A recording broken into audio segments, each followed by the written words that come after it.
Ornitorrinkotik izakira eta kangurotik zabuetara, ugaztun guztiak batu ditugu jada atzeranzko denbora bidaian. Aurrera jarraitu horretik, komeni zaigu jakitea zerk egiten gaituen guztiak ugaztun. Zergatik garen guztiak talde berekoak. Galder naiz, hau gure arbasoak da, eta gaur ikasiko dugu, esnea, la leche dela.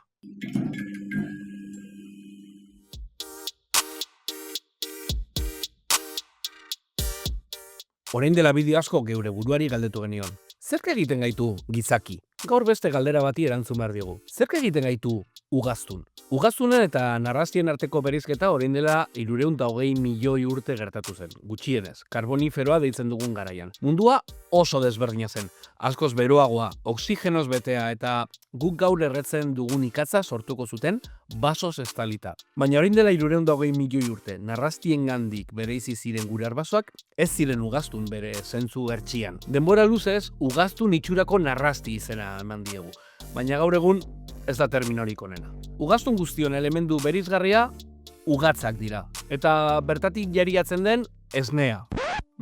Bai, ez nekien ba. Biologoek esaten diate esateko pinguin enperadorek, flamenkoek eta usoek ere esnea ekoizteko ahalmena badutela. Ornitorrinkoek eta ekiznek ez dituzte titiburuak, baina esnea bai, esnea jariatzen dute euren azaletik eta arrautzetatik ateratzen diren kumeak horrekin elikatzen dituzte jateko gai diren arte. Ugaztun guztiok ileak ditugu, gutxienez uneren batean. Hori ere ugaztunen ezaugarri bat da. Hala, esaten diate sator biluziak ez duela ilerik. Eta ugaztun guztiok gure temperatura erregulatzeko gai gara. Odol berokoak garela esaten da, baina terminoa ez da guzti zuzena. Hobeto da esatea temperatura erregulatzen dugula. Sator biluzia berriro, bai. Sator biluziak ez du bere temperatura erregulatzen. Hegaztiak ere odolaren temperatura erregulatzeko gai dira, baina ez dira ugaztu. Aipatu ditugun ezaugarri horiek ez dira ia inoiz agertzen fosiletan. Eta horregatik beste ezaugarri batzuk behar ditugu orain dela 300 milioi urteko fosil bat gure leinukoa den edo ez jakiteko. Eta zer diote ezurrek ugaztunei buruz? Hasteko, ugaztun guztiak sinapsidoak gara. Hau da, buruaren alde bakoitzean zulo bat dugu begietarako eta bigarren bat horren atzean. Ezurrezko zubi batek estaltzen duena. Bigarren zulo hori lokia da eta zubia gure masailezurrari eusten diona. Ugaztunok hortz mota desberdinak ditugu. Ebakortzak, letaginak eta aginak. Narrastiren baraiak 4 ezur ditu lotuta, baina gureak bakarra dauka. Nora joan dira beste 3 ezurrak? Gure belarri barruan dauden mailua, ingudea eta estribua dira. Entzumen sistema bikaina ematen digutenak. Eta ugaztun guztiok 7 horno ditugu lepoan. Ados? Guztiok ez, manatiek eta nagiek ez dituzte 7 horno.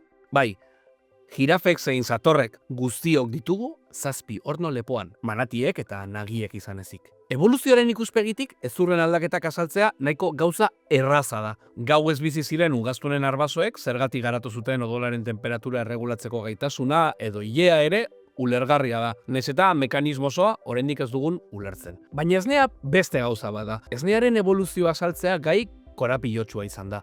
Eta oraindik ere ez dago ikerlari guztiak asebetetzen dituen azalpen borobilik. Joan gaitezen plazenta eta ordunaldia existitzen ezen garai batera. Gure arbasoek arrautzak erruten zituzten garai batera. Arrautzak temperatura eta hezetasun aldaketekin kaltetu daitezke. Horregatik, uretatik atera ziren gure lehen arbasoek, anfibioek, ura behar dute arrautzak erruteko. Baina uretatik aldentzen bagara, arrautzak babesteko moduren bat behar dugu. Narrasti gehienek arrautzen oskol gogorrak garatu zituzten. Temperatura eta hezetasuna egonkor mantentzeko arean lurperatzen dituzte oraindik ere dordokek edo krokodiloek. Aurkitu ditugun abi kopuru handiagatik, dinosauroek zein lehen hegaztiek arrautzak epel mantentzeko inkubatzen zituztela ematen du. Hegaztiak ere odol berokoak direnez gero, oskol gogorreko arrautzaren temperatura mantentzea egingarria da.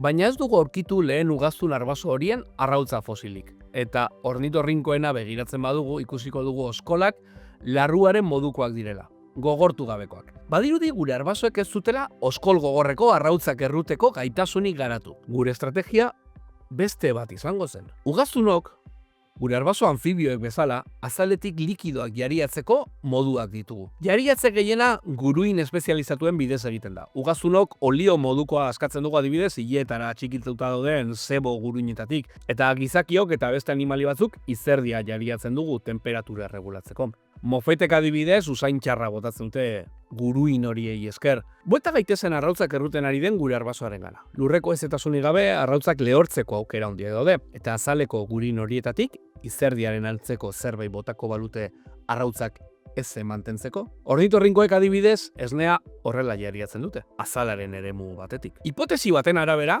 kume jaio berriek likido hori ere hartzezaketen lipidoak eta azukreak baldin bazituen. Eta tarte batez horrela elikatu zitezken, ugaztunen kume oso txiki horiek. Evoluzioako hor aukera ederrak ditu. Izerdiaren ordez elikagai bat jariatzen zutenek, aukera asko handiagoak zituzten bizirauteko. Eta azaleko gune hori zentralizatu eta ugatz bat sortzen zenean, organo espezializatu bat sortuz, orduan eta aukera gehiago. Antzeko metodo eta guruinekin sortzen ditugu begietako makarrak edo belarrietako argizaria adibidez. Denborarekin esnearekiko dependentzia handituko zen, batez ere kaseina bezalako proteina sortu zenean. Hezurrak hazteko behar diren fosforoa eta kaltzioa ematen dituela. Laktosa bezalako azukreek ere hazkuntzan lagunduko zuten, eta esneak duen gantzak beharrezko energia emango zien kume jaio berriei. Esnea gure evoluzioaren mugarri nabarmena da, ugaztun egiteko prozesuan funtsezkoa. Animalia gehienek titia uzten dute eta gero ezin dute esnerik hartu.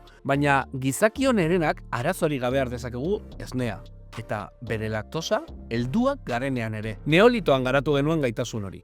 Baina hori evoluzioari buruzko beste bideoren bateko gaia izan beharko da. Hau gure arbasoak da eta ikusgeran zaude. Gustatu bazaizu, arpidetu eta eman like.